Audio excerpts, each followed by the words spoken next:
Hello and welcome. I am Tiberius, and today I'm continuing my interview series about getting into cybersecurity. Today I'm joined by Tyler Ramsbey, also known as Hack Smarter. He holds degrees in business, cybersecurity, and theology, having served full-time as a pastor before his entry into cybersecurity. The Hack Smarter IT community, which he built, has over 4,000 members and offers career guidance, resume reviews, and mock interviews in return for a charity donation. Tyler also has a successful YouTube channel and regularly streams on both YouTube and Twitch. Tyler, welcome to my channel and thank you for being here to share your knowledge and experiences with us. It's an honor to be here. So I think one of the most interesting things I've learned about you, and it was only fairly recently, was that you were a pastor for about 10 years before starting your pen testing career. Can you share your journey and what motivated such a significant career change? Yeah, absolutely. So without taking the entire time to talk about that, because it's a big part of my life, a long story short, when I was a teenager, I was not a good kid. I got arrested for drugs and drug possession and things like that. And that's when I began to really take faith more seriously. And I don't want to get preachy in any way, shape, or form. But during that time, that's when I began to really want to help other people in that way. And I ended up going to school for that. I have a master's degree in divinity is the official word, but it's just like a mix of theology, history, psychology. You combine it all together. And I was also doing some doctorate work. So I was working on my doctorate when I transitioned over to IT and even worked part-time as a teaching assistant at a graduate school, teaching graduate level classes on things like theology. What ended up happening is I was a church planner, and I know a lot of people don't know that language. What that means is we were kind of commissioned to start a church in a small community. So it's just me and my wife, and we started it. Like we had an organization behind us, but did a lot of vision casting, meeting with people, kind of raising a budget and establishing everything. We had a building that we outgrew of, ended up being a portable church. So we had to set up and tear down chairs and sound equipment and projectors every single week, but did that for about 10 years. There's a little thing that happened that I think all of us were affected by called the COVID-19 pandemic. And it was during that time, I think, like, honestly, I'd be curious to see the stats on this, but it seems like so many people changed their careers during the COVID-19 pandemic into IT or out of IT, dealing with burnout, exhaustion, things like that. My battle there, which is nothing compared to a lot of people, but I was leading in the church world in rural South Dakota, which is where I live. And anyone who knows the United States and knows South Dakota and knows rural South Dakota, like where I live is about as hardcore conservative Trump country as you can get. And once again, I'm not going to get political. I don't want to offend anyone's political persuasions, but it makes sense for the context of this. So very hardcore Trump conservative area. And when the COVID-19 pandemic happened, the church that I was leading, we went to online services only, like many churches. And then we went to outside services during the summer. But it also gets to like negative 20 degrees here. So you can't really do a church service outside in the dead of winter. So we eventually moved back indoors, and I made this apparently radical ask. And I told people, hey, when you come to church, please wear a mask. I don't know why that caused people to absolutely lose their minds, but it did. And during that time, I went through a season of therapy and honestly was just fed up with people. I've always had this interest in IT. And even when I was in high school, I actually got my computer rights taken away for essentially trying to hack my school, looking at hackthisite.org. Did you ever use Hack This Site, Tiberius? I'm curious. Yeah. Do you recognize hackthisite.org? Okay. So I was like 13. I remember me and my friend Nate would pull all-nighters on hackthisite.org and then go to school and then try the stuff is what we ended up doing. But so I've always had an interest there. And during that time, I was like, you know what? I'm honestly really sick of people, especially religious people. They can use really weird things to justify really crazy behavior and crazy responses. And I thought, I'm going to switch to IT. I'm done with the church world.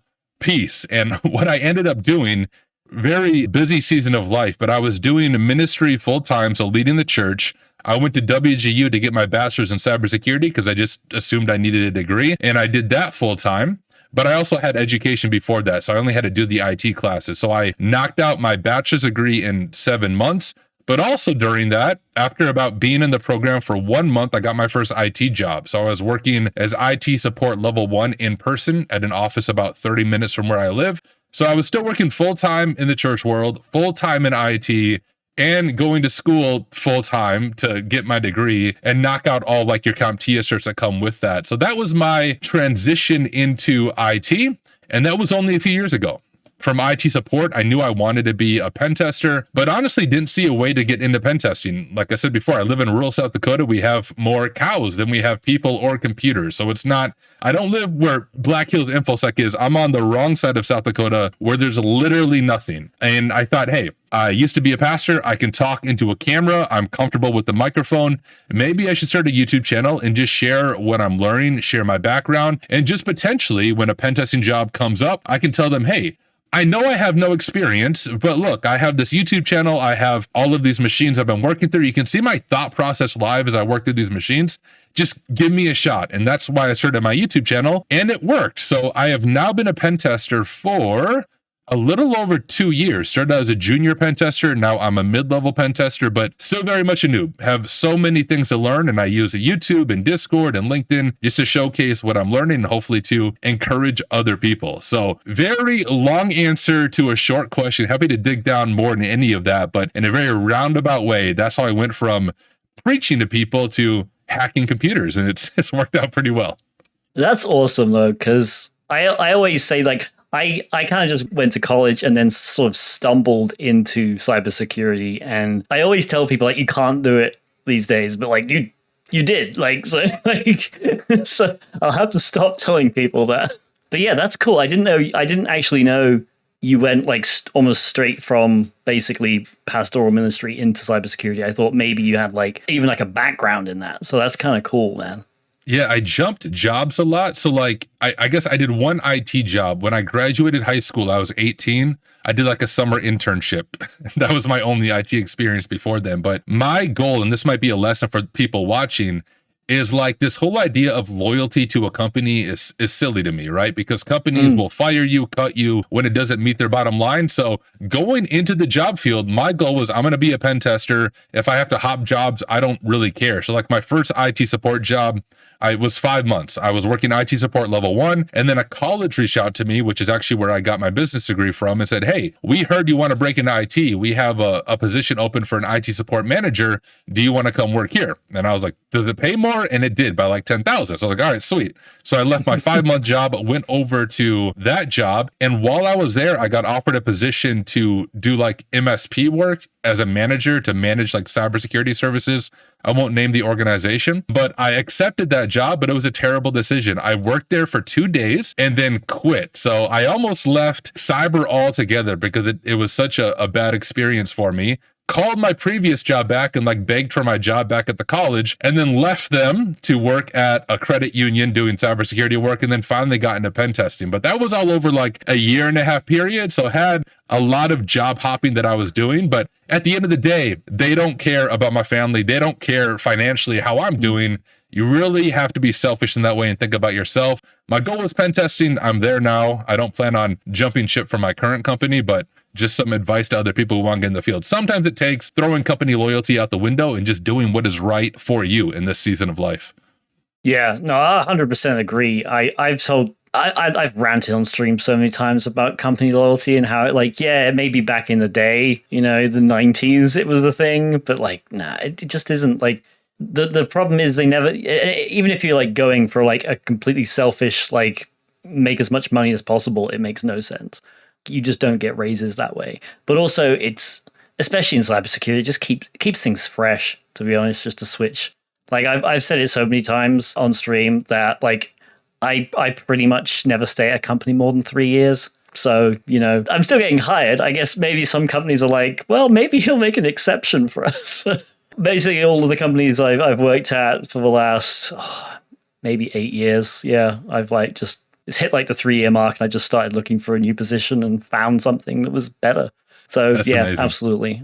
Yeah, I don't believe in company loyalty. Like you said, they don't really actually care about you. It's easy when both sides don't play pretend, right? So like I'm there because I want to do cybersecurity, but I also want to get paid. I'm not pretending I'm working for you out of the kindness of my heart, you know? So, and you feel the same way. So absolutely. Yeah. Yeah, we're a family though, right? No, your family doesn't kick you to the curb because the budget sucks that year, right? Exactly. Yeah. So you've told me before that your background in pastoral ministry and leadership was like a superpower when it came to communication skills, which are obviously vital in any customer-facing role in general. For those of us without a theology degree or the ability to preach, what are some tips that you can give to improve communication?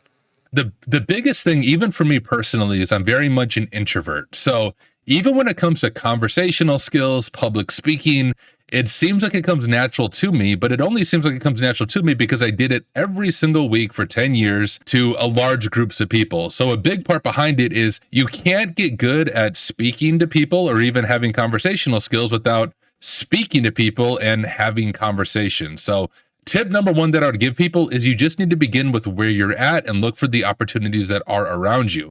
Now, for me, I've shared already that I live in rural South Dakota. There is not like B-sides, there is not DEF CON or local meetup groups. There's maybe a farmer's market, and that's about it, right? There's no cyber group here. But if you're like me, there's Discord communities. So whether it's Hack Smarter, I know Tiberius, you have one. TCM has a community. TryHackMe, Hack the Box, you name all of them. They all have communities, and often they have meetings. So for example, at Hack Smarter, we host a gold meeting every single Monday. We also put on workshops and demos free of charge, and those are put on by people in the community. So I would encourage you to find a community that gives you the ability to just try it out. And here's the thing. The first time you give a presentation or do public speaking, you're going to suck. Like, it's just reality. You're not going to do a good job because it's brand new to you. But the only way to get better is you keep on doing it, going through it, being uncomfortable, and working your way through it. The second tip that I would give is, especially for the introverts, which I know we work in a tech field, and many people watching this probably are introverted. And what I mean by that is you receive your energy by being alone, reading, doing things like that. And generally, we don't have the greatest of conversational skills. But what we do have is good analytical ability and a way to understand ideas and concepts. So I read a book called Quiet. I can't even think of the author's name, but it's called Quiet. And I believe the tagline is like the power of introverts in a world that can't stop talking, or along those lines. And in that book, it really takes a whole idea of introversion and using it as a superpower. So I literally read books and studied how to have good conversations, like how to ask questions in small talk, because generally I suck at small talk, but I've read enough books that I know people like to talk about themselves and kind of the questions to ask to get them talking so that you feel welcoming to them. And it's the same with public speaking. I've done a lot of reading and studying just how to give a proper presentation, how to have PowerPoints that aren't boring and don't suck, how to engage with people, even simple things like doing a virtual presentation. Like right now, I'm staring at my webcam, which feels weird because I can't even see Tiberius right now, but it looks like I'm looking at you, right? So it's small things like that that I've learned because I'm an introvert. I like reading, I like studying how to have conversations and how to speak. So those would be my two pieces of advice. Use what you feel like is your weakness to your strength. So if you're naturally quiet and reserved, you're probably really good at reading and understanding concepts. So use that to learn how to do public speaking and have conversations, but also you just have to do it. I know it's super uncomfortable. I know it's difficult, but the only way to get better at it is to stand up, do it, suck the first 100 times, but maybe after 100 times, it'll be a little bit less awkward and a little bit less awkward. And you'll slowly move to being a little more comfortable in front of people. Yeah, I mean, that's great advice. And I know for me personally, I'm definitely an introvert, and I hated public speaking for so long. And really, the only reason I do it now is because I started streaming and being able to actually talk to people live, even though they're not there. I mean, like you said, you're looking at me right now, but you're not actually looking at me. Technically speaking, I'm looking at you because I have a teleprompter that has both of our images on it, but that's cheating. So the fact is, you can talk to an audience, and I really believe streaming has actually made me such a better presenter. I remember actually recently, I used to record videos off the cuff, and we'll talk about that in a little bit, but I would say and and just everywhere. And recently I've been just recording some new sort of off the cuff content as well. And I've noticed like that isn't as prevalent as it is. Because if anyone will tell you, if you go to a talk and the person giving the talk is using ums and ers and just these words that we insert for no reason, right? Because our brain is like, got to say something, can't have a pause there. It doesn't necessarily make the talk bad, but it does become noticeable. And I personally think, at least, and maybe I'm wrong, but I feel like I don't do that as often now, and I have to credit streaming for that. So yeah, absolutely. I think just putting yourself out there and talking to people and giving presentations, you'll just get used to it over time. Like it's with anything, right? Practice makes perfect.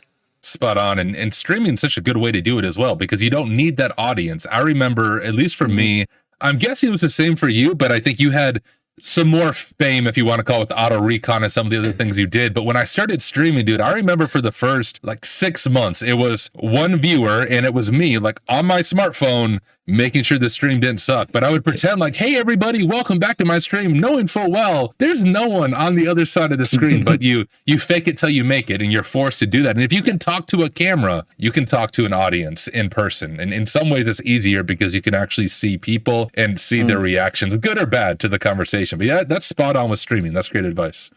So you're certified in both the OSCP and CCSP. You've been rather outspoken against the OSCP and OffSec themselves in the past. I'm curious to know your feelings, though, on whether you think the OSCP is still a cert that is necessary for a career in pen testing, and if you think that's going to change anytime soon. Yeah, good question. So as much as I dislike OffSec as an organization, I do have to give props to the OSCP. So my beef with OffSec goes back to, I think it was 2021 or 2022. I don't remember now, when I got the OSCP. And up until that time, the only thing I knew about the OSCP is it's like this amazing hacking cert. You learn all about hacking when you take it. I remember I signed up for the Pen 200 and I got like a bloated PDF document. And I was like, is this really all there is? And then I went into their lab environment and I realized, at least for me, this is different now. So this is not speaking on the current state of the Pen 200. When I did the Pen 200, all of the machines were shared among students.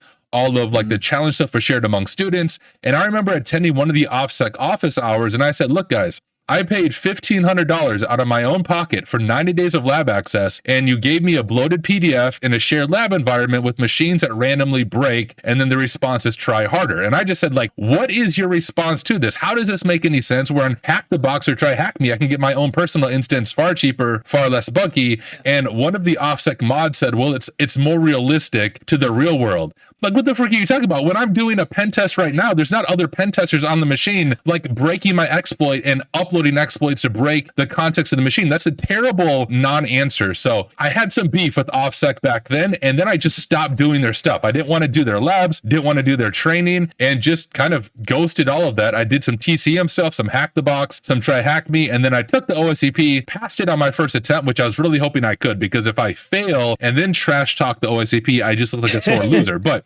I passed it in 8 hours on my first attempt. And then I was like, look, I passed your exam without using your material because it sucks. And here's why I think it sucks, even though I earned your cert. Even made a rap song about it, out of all things, to express my frustration with it.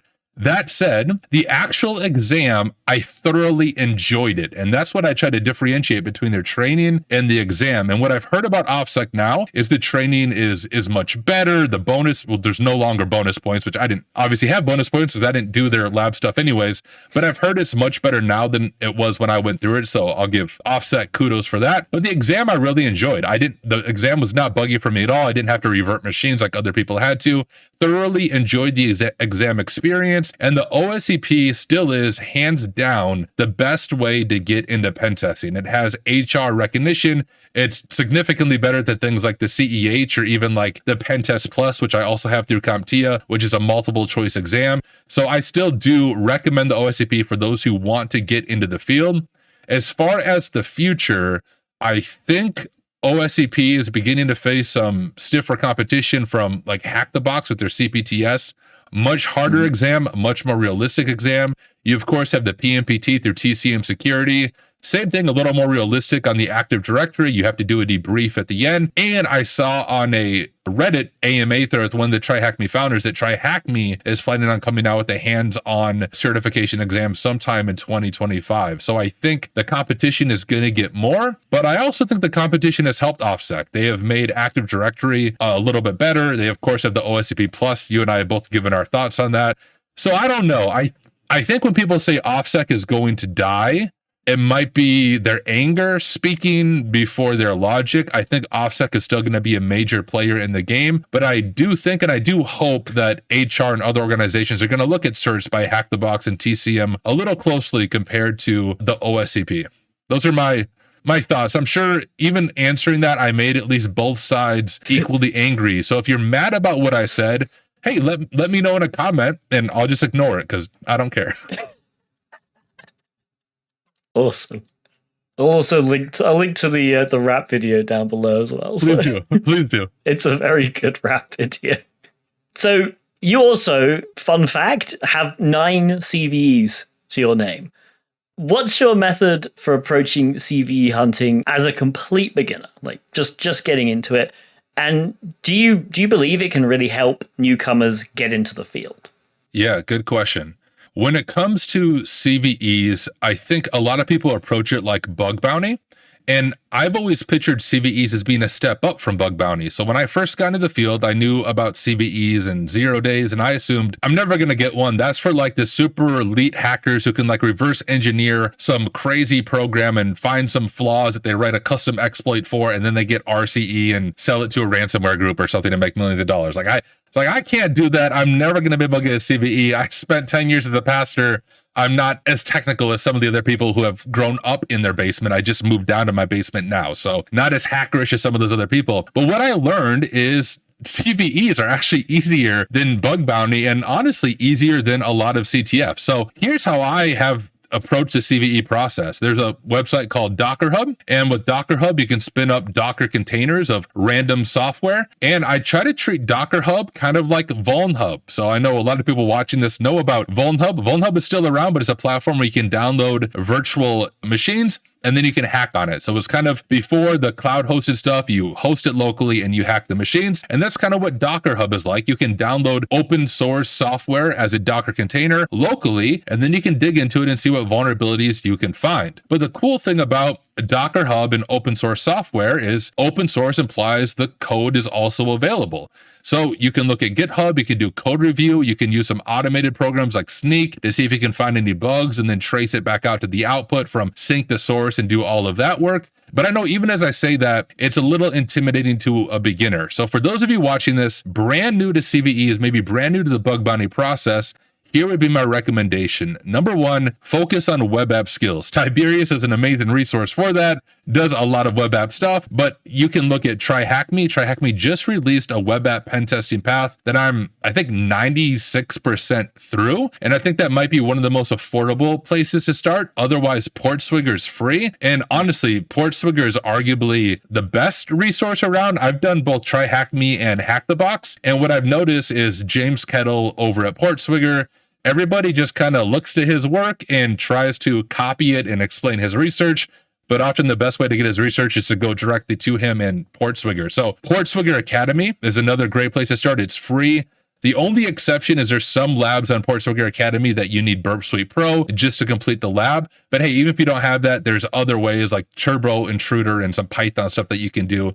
So that's what I would recommend. Either the TryHackMe path alongside of PortSwigger Academy and go through all of their basic modules on client side and server side. I believe PortSwigger now has learning paths that are kind of like a TryHackMe room as you work your way through the material. But do that first and make sure you take good notes. You write things down so you remember it. You're not going to remember it just by doing the lab. So take good notes so you have something to refer to as you're going through it.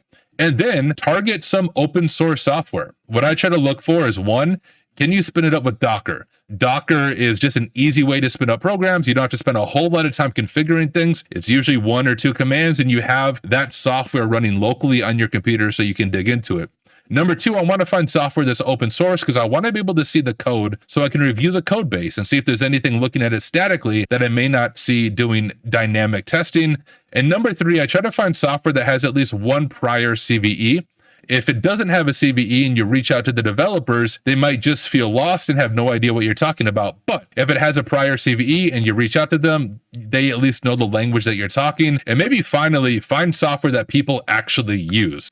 It's not that cool if you find a vulnerability in software that was used by 5 people and it hasn't been updated for 10 years. There's probably a lot of vulnerabilities in there. look for software that's actively used but isn't extremely popular. So 8 of my CVEs are all in one software called Silverpiece, and you can look it up. It's used by governments, especially over in Europe. So it's used regularly by people, but I had never heard of it. So I dug into it, and over a 2-week period, I found 8 CVEs, and I was able to write a cool blog post on how I went from cross-site scripting to elevating my privileges to local file read on the backend server. My 9th CVE was in Ghost CMS, which is a much larger platform. It's used by, I think, like Mozilla, Apple, OpenAI for their blog, essentially, is what Ghost CMS is. And that one, what was cool about that is I found the vulnerability, but I also patched my own CVE. So I submitted the CVE, but then I did a code review on Ghost CMS, found how it was vulnerable for the cross-site scripting is what I found, and then opened a pull request to patch my own CVE. And then the Ghost CMS maintainers approved my own pull request. So I found the CVE and I patched the CVE, and that was a lot of fun learning on that end of it. So there's my general advice on CVE hunting in like 5 minutes or less. That's awesome. Thank you so much. Yeah, I mean, amazing advice. And you've actually perfectly preempted my next question, which is a follow-up basically to that, because I recognize you're an advocate of the basically what I'm going to call find and fix approach. So contributing patches back to the open source community when you report the new CVEs. So how important do you think that is, that contributing to open source projects is for cybersecurity newbies in general? Yeah, super important. So I'll talk about the CVE thing because I can go on a little bit of a rant there. Then we'll talk about open source. But I see people on LinkedIn and even on my YouTube videos, I have a few YouTube videos on CVEs and people follow my advice and they find CVEs, but they get frustrated because they're like, look, I submitted to the vendor. They're not responding to me, or they're saying, hey, we'll patch it now, but it's not patched yet. What do I do? And what I suggest to people is try to patch it yourself and you'll see why it takes so long. I know when I dug into Go CMS, this is a massive code base. Like you see, oh, this cross-site scripting, just, sanitize user input. By sanitizing user input in the wrong way, you break about 15 other pieces of the software that you didn't even realize that you were going to break by doing this. So a lot of these maintainers of open source software are paid very little, or they're volunteers doing this as a side hobby, and you're mad at them because they won't patch your, HTML injection that you found because you want to get a CVE through MITRE. So one suggestion to anyone mad about the CVE process, it's open source. Find it and open a pull request to patch it. Now, maybe you can't do that, but at least give it a few days of trying to patch it, and it will give you a lot more respect for the developers on the other end and why they might respond to your vulnerability report in a way that doesn't make you happy. So that's on the CVE side of things. On the open source software side of it, that's huge. So when you want to get into the field, I think if you have a CVE on the pentesting side of things, that's going to look amazing. A lot of people have the OSCP or the PNPT. Not many people have a CVE. That shows that you can work with the vendor, you can communicate kind of like with a client and help get things patched, but also just contributing to open source software in general is amazing. So I help maintain Pacu and CloudGoat. Pacu is kind of like Metasploit for AWS, developed by Rhino where I work, and CloudGoat is a way you can spin up like AWS capture the flag scenarios to learn AWS pen testing. So I've contributed to both of those pretty regularly, but we have a lot of people from the community who contribute to CloudGoat and Pacu and some of our other tools. And when they apply for jobs, so let's say you're applying for a pen testing job, if you can just say on your resume, hey, I've contributed to Pacu, a lot of people know what Pacu is, and during the interview, if you can explain, hey, I saw this issue in Pacu, or there's this feature that I wanted, and I opened up a pull request and I made it, it was approved and it's officially a part of Pacu, you're gonna look amazing to the people interviewing you. The whole goal of getting into the field and really going to the next level in the field is what makes you different than the 1,000 of other people who have the OSCP, who are in the top 1% of TryHackMe, and who are at the pro hacker rank on Hack the Box. A lot of people have that, but a lot of people don't actively contribute to open source software that helps with pen testing or helps patch vulnerabilities, and not a lot of people have CVEs. So you really need to think, how can I be different than all the other people doing the exact same thing? And the way you can be different is take it to the next step, do a little bit deeper research, and also at the end of the day, you get to give back to the community. And you might get an opportunity to do a workshop or speak at some conference, as I'm sure, Tiberius, you have many times talking about things like auto recon in your courses. But I'm actually curious. I'm going to ask a question back to you with something like auto recon, which is massive, open source. Do you get people contributing to auto recon? And if not, why not? And are those contributions like good quality, bad quality? I'm just curious.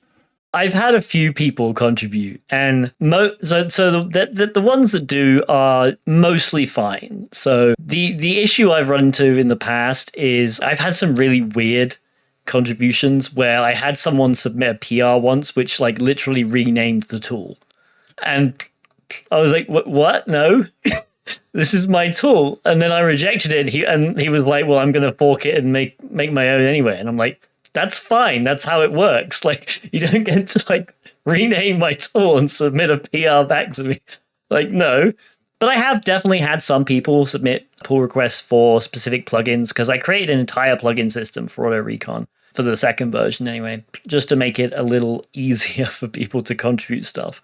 They have a little bit. There's definitely some plugins in there, but sometimes it's just, people either submit code, it just doesn't work, or there's one instance they've submitted code and they basically just copying another plugin that did the exact same thing. And like, I just pointed it out to them, by the way, like, this is already a feature. So yeah, it's tricky though. Like plugins are the easiest way to contribute to Auto Recon.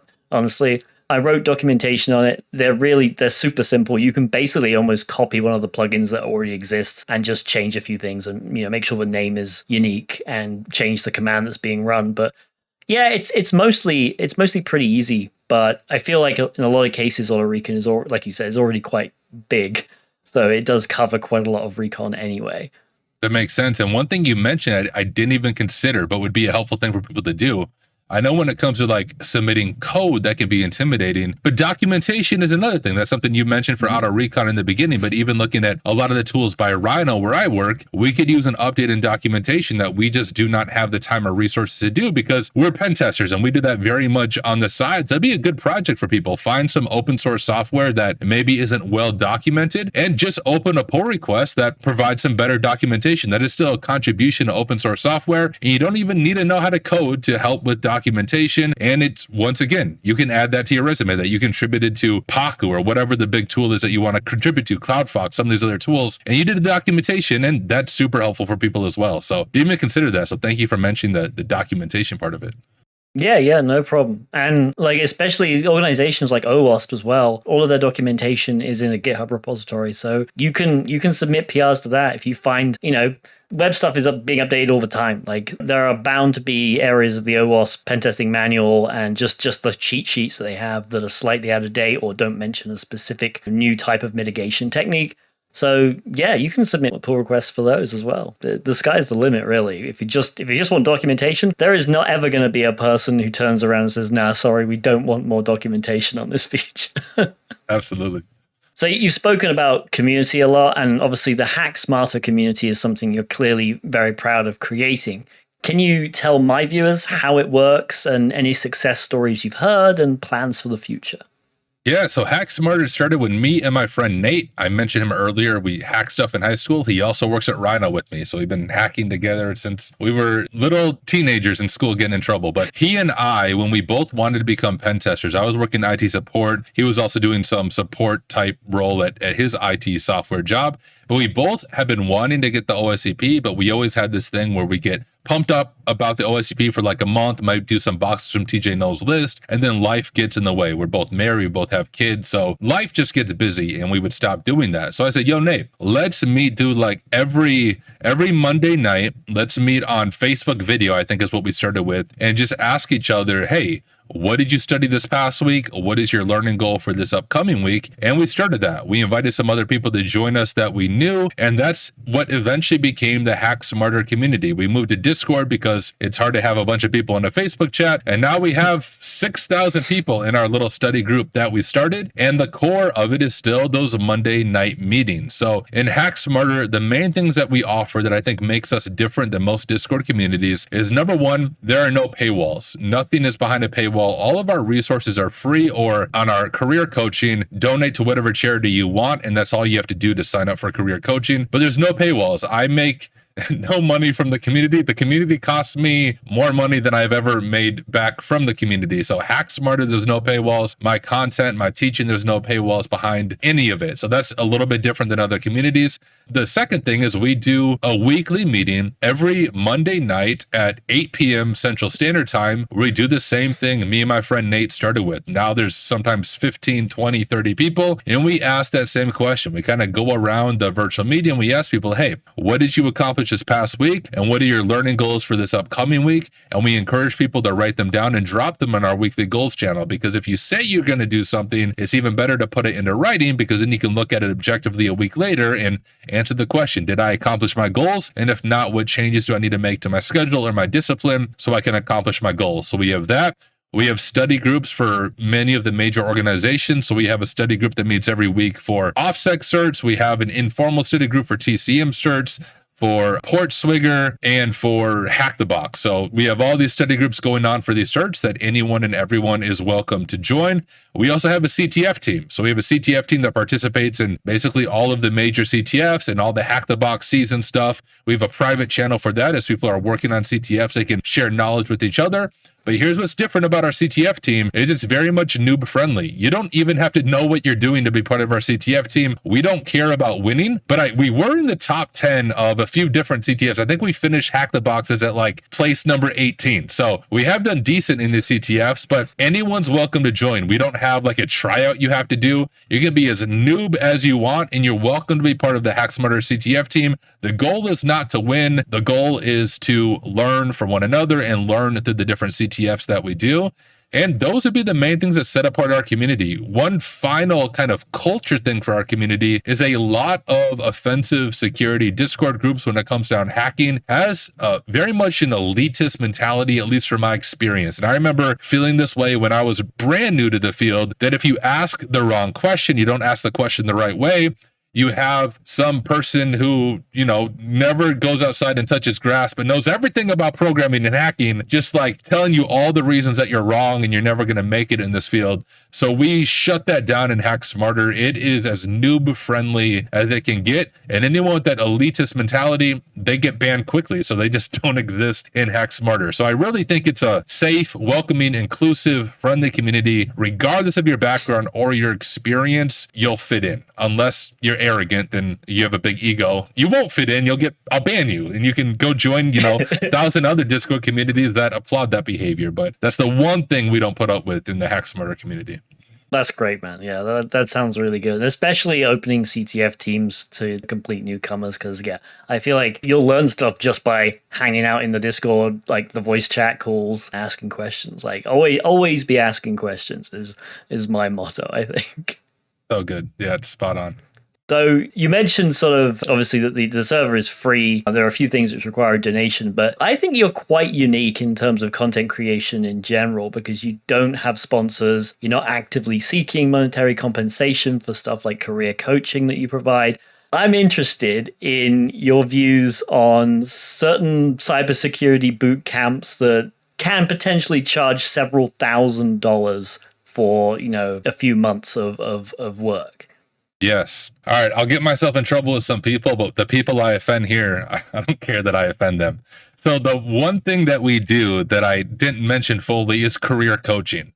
Now, if you look up career coaching for cybersecurity, what you're going to encounter is influencers, however you want to define them, charging people anywhere from $400, $500, $600 or up per hour to meet with the noobs in the field to help them get into the industry. I saw one particular person, I think I ended up calling them out by name, but I won't do it in this interview, but they on their website said, hey, I can get you to basically 6 figures in 6 months or less. And I clicked see more. How are you going to do that? And it was $500 for a 1-hour meeting to do like a resume review or to map out a freaking career thing. And that's when I decided, nope, I'm going to put all these people out of the business by doing it better than they are, but I'm going to do it for free and I'm going to recruit a team around me. So we have like a roster of I think 12 to 15 coaches, all people who work actively in the field, who are experts in their area, but all of us donate our time. So we just tell people, hey, donate whatever you can to a charity of your choice. We don't see the money. We don't even verify. It's a trust system. If you can only donate $1, that's fine. And then we'll sit down with you for as many one-on-one meetings as you need to help you break into the field. My perspective is I make enough money pen testing that I don't need to try to make money from a brand new person trying to break into the field who might be struggling financially in the first place. And so that's kind of the philosophy behind that. On the other side of it, and this is honestly something I struggle with, is on like sponsorships for videos. I don't think they're bad. And I've had people tell me multiple times, Tyler, you should do sponsorships. I did a video with Network Chuck out of all people, and he is like probably the complete opposite of me in that way. Like he sells coffee every 2 minutes in his videos. He has sponsor placements. He has like mugs with brands on it that pay him to be on their mug. Like, way different than me, and genuinely nice person. Like, you never know what people are going to be like when you meet them. I've had some good offline conversations with them, and he just could not wrap his head around, wait, you talk about like these companies for free, like they don't pay you? And I'm like, no, maybe I should have them pay me all the times I talk about them. So I don't think sponsorship is bad by any means. I think it can be done badly if you're just talking about a company because they paid you enough money. But for me personally, the decision I made on the sponsorship is 4 years ago, 3 to 4 years ago, I made $40,000 a year as a pastor with a family of 4. Like, I qualified for government assistance and all that stuff. I now make significantly more than that, but I haven't changed my standard of living. So I live in the same house. I used to be able to say I drive the same car. I used to have a 2002 Volvo, but it like fully broke down and I sold it for like $200 to a junkyard. I have a 2011 Honda Pilot now, which is amazing for me, but I didn't upgrade my standard of living, didn't upgrade my lifestyle, live in the same house. The extra money I have, I put in savings, investments, and then try to be generous with it because my faith is a big thing. A lot of faith-based organizations I give money to. So I could go back down to $40,000 a year right now, and it wouldn't hurt me that much. Like, I could easily adjust back to that. So I just don't need money. And at the end of the day, I don't think more money buys more happiness. Once you have a certain level of income, having more income doesn't do anything for you, at least from my perspective. And so I don't need the money, and I don't want to have to work with different businesses to have videos just right for the sponsored segment that they want. So I have made the decision, at least as of now, I don't do sponsored content. So if I talk about an organization like TryHackMe or Hack the Box or Pwn Lab, some of these organizations I often support, I can say honestly, I'm not talking about them because they're paying me. I'm talking about them because I genuinely support what they do, and I use these platforms. And I think when it comes to some of the big YouTubers in the tech field, is it's hard to know when they're talking about a platform or a product, whether it's actually a solid platform or product because they use it or because they need to make their living off YouTube and they need to have a certain amount of sponsorships in each video to make the video worth it, to pay off their staff and all of that stuff. It's hard to tell. Whereas if you don't do sponsored videos, I can say authentically, I don't take sponsored videos. If I talk about it, it's because I like it. And I also don't make much money off YouTube. So it all depends on the person, depends where they're at, depends on their end goal. So I'm not mad at people who do sponsored videos. For me personally, in this season of life, I don't need the money. And I think that's one thing that sets my YouTube channel apart from some other YouTube channels in the space. Yeah, man, I'm in like almost total agreement with you. I could never go, I think, the full like non-sponsored route, but I always found accepting random sponsorships just a bit odd. The way I've come to terms with myself, because I have had some sponsored videos, but they're always from companies where the product I either literally use myself, sure, or that I've actually done some due diligence research into, and I think it's a good product that some of my viewers would actually appreciate using. And I think what's different about you and maybe some other people is you don't need the money from YouTube full time, right? Like, you're actually in the field, you do hacking, you're not just some cybersecurity influencer out there trying to just talk and have random opinions. You're in the field making money that way. YouTube is a way of giving back. And that's what I think sets you apart and sets some of the other people apart, like the John Hammonds of the world. True experts in the field, yeah, he has some sponsored stuff, but it's vetted. He knows what he's talking about. I think that's a healthy place to do it. There was another part of your question that I don't think I answered, and you asked about the boot camps and some of that stuff. Yeah. And that's the other thing that is tough in the field. Boot camps, career coaching, I think all of this preys upon people who are new to the field. And I think I'm maybe especially sensitive to this because I'm one of those people who made a career shift. So I said before, 4 years ago, I shifted into IT support level 1 and wanted to become a pen tester. And I saw a lot of those boot camps with unrealistic promises. But for someone who is struggling financially or is burnt out in a current field, that really preys on your emotions. And those people are quite literally preying on the vulnerable in our field. So any opportunity we have to call out the boot camps or the overpriced courses that promise blah, blah, blah, blah, all of it's trash. So if I can help anyone watching this, do not do those stupid boot camps that promise you if you take the boot camp, you'll get a job in cyber, or you'll get a certain salary, or they'll take a percentage of your salary. There's so much free and affordable training that you can do. The only expensive cert I would recommend is the OSCP if you want to become a pen tester. But outside of that, save your money. There's much more affordable things you can do. And the people who lead those boot camps, by and far, don't even work in the freaking industry. They make all these claims about how they can get into the industry from pen testing to cyber, where if you can actually get your hands on their resume, they maybe did 6 months as a consultant and then got fired because they sucked at it. And because they can't actually do it in the field, they start their overpriced boot camp with their flashy marketing website and their silly freaking TikTok short videos. Craziness. I hate all of it. I can't stand it. Yeah, me too. And I think it's good, honestly, if you are even tempted at doing any kind of training boot camp that someone's giving, you should research the person behind it, and especially try and look into their job history, because a lot of the time you'll see it's just one individual who, like you said, maybe even had a few years in the industry and then left to serve on a boot camp or to make money like that. So I feel like that's probably worth looking into at least. And hey, just join Hack Smarter. We can offer you what a boot camp offers without asking any money from you. So try us out first before you go to the silly boot camps. So we've talked about obviously your content creation and the YouTube channel. I was so impressed when I watched a stream that you were doing one time and you just hit record and ad-libbed an entire video out of thin air. So I wanted to ask, is that a skill that like just stems from your pastoral days? And do you think that natural kind of off-the-cuff content is what a lot of your viewers respond to well?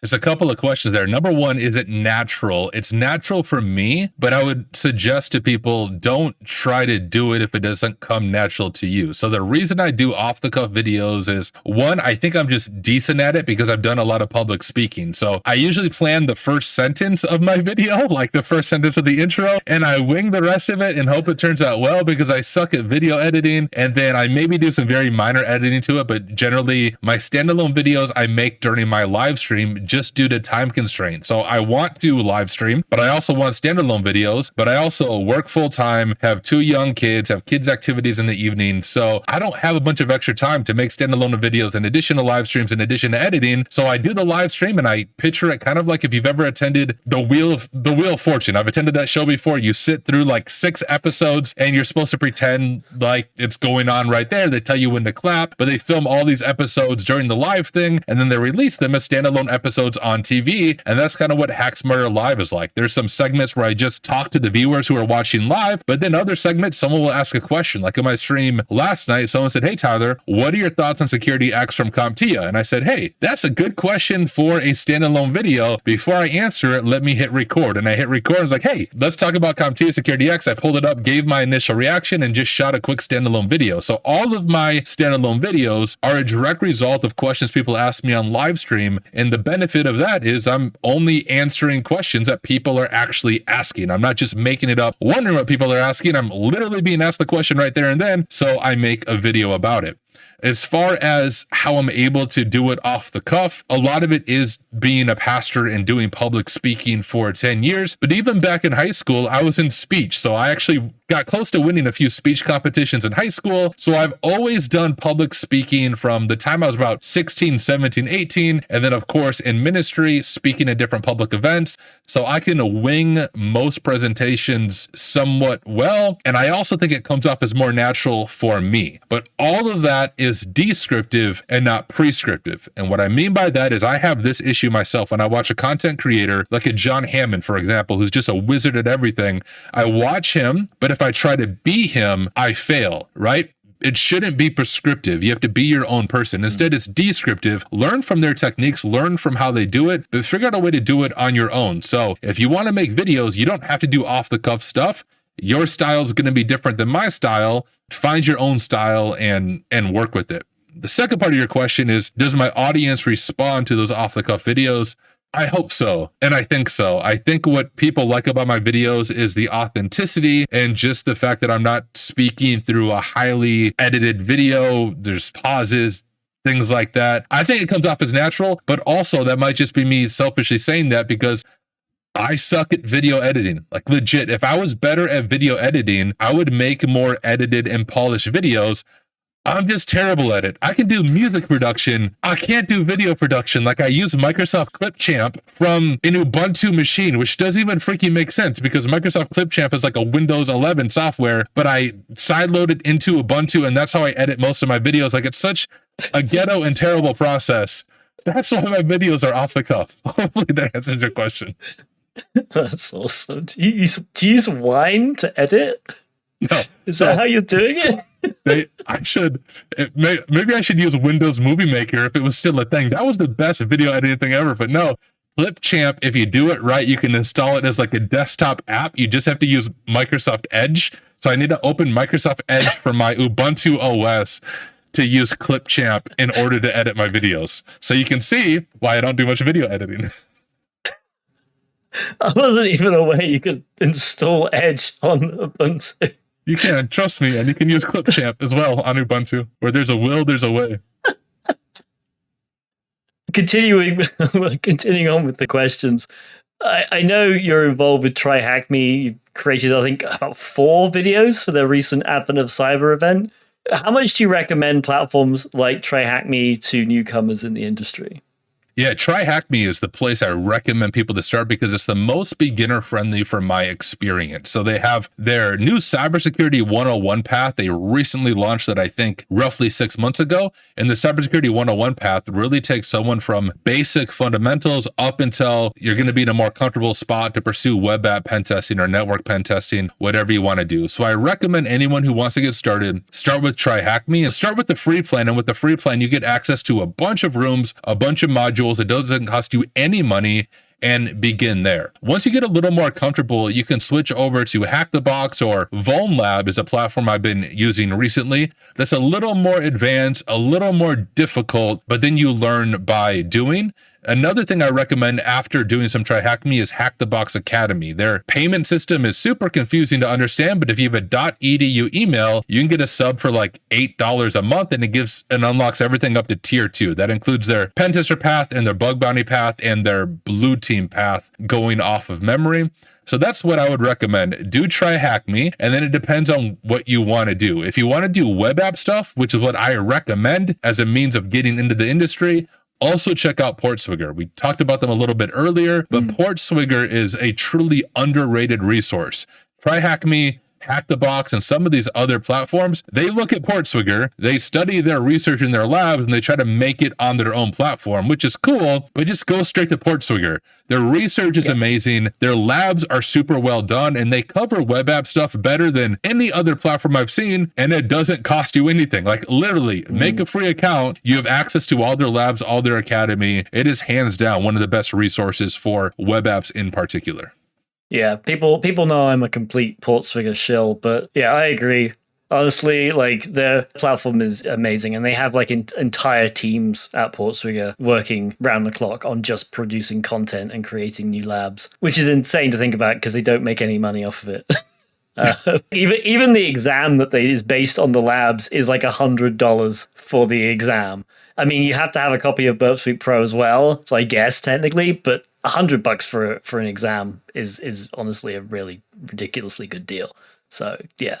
It is. I mean, even with that, like you need Burp Suite Pro, but you can get a free trial, I think like a month trial. So you can do the BSCP with the 1 month free trial. And even if you fail, it's $100. So you could take that exam, 15 times before it comes to the OSCP, right? And the BSCP, at least if you apply at Rhino where I work and you have that certification, we value that higher than the OSCP. At least I do. I guess I can't speak on all of Rhino, but a lot of pen testing is web apps. And if you have the BSCP, that's an incredibly difficult cert to get, and it showcases top tier web app skills. Yeah, I haven't even got it yet. I do need to. I need to get it at some point. So I want to just last question, and this is honestly really I just wanted to end the interview on having a bit of a chuckle. But with your background, were you ever tempted to use the hacker name, ThePentestingPastor? No, no. But the reason for that, like, this is going to sound odd. People not in the church world, this probably won't make sense to them. But when I was a pastor, conversations were always really awkward because people would ask you, like, hey, what do you do for a living? And the moment I would tell them I'm a pastor, they would go into like this really weird story about why they no longer attend church, but they used to, or they grew up, or they give me this crazy freaking dream they had about Jesus and they want me to interpret like the wackiest of conversations. And now people are like, what do you do for a living? I'm like, I hack stuff.